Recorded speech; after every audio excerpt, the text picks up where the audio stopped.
ના દાદા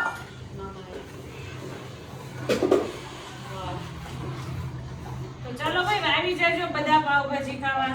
પાવ ઘરેથી પોતપોતાના લેતા જાજો. ભાજી અમે પ્રોવાઈડ કરશું. છાસમાં તમારા ઉપર. હા, અત્યારે છાસની બહુ તંગી ચાલે છે. છાશની તંગી ચાલી રહી છે કેમ કે સુરતથી બધા અહીંયા આવ્યા હોય ગામડે એટલે છાશ બહુ મળતી નથી. છાશની પણ વ્યવસ્થા કરતા આવજો અને અમાર માટે પણ વધારે લેતા આવજો.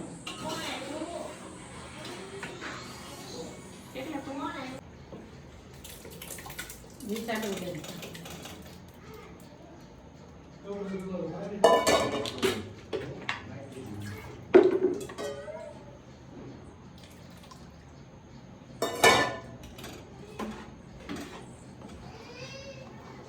ટકાટક આપણી ભાજી.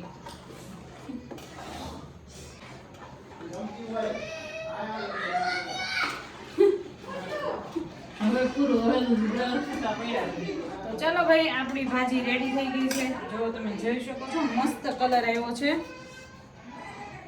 તો આવી જજો બધા પાવભાજી ખાવા. પૂરું હવે અમને કરવાનું છે. ઓ, પતી ગયું. ભાજી બની ગઈ. ઉકાળવાની ના ના, ઉકાળીને તો તેલ બધું પી જાય. આપણે ઓલરેડી એટલું બધું આપણે ઓલું કર્યું તો હોય.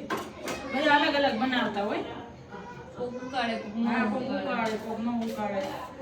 બધાની ટ્રીક અલગ અલગ હોય. કુંવર ના પાયું.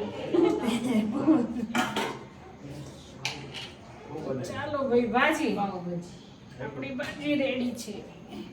પણ ગરમ જ રખાય પણ ઠંડી તો બેહાડ તે બધે હા પણ એટલી તો ઓલો ઠરતા નથી વાર તો લાગશે જ.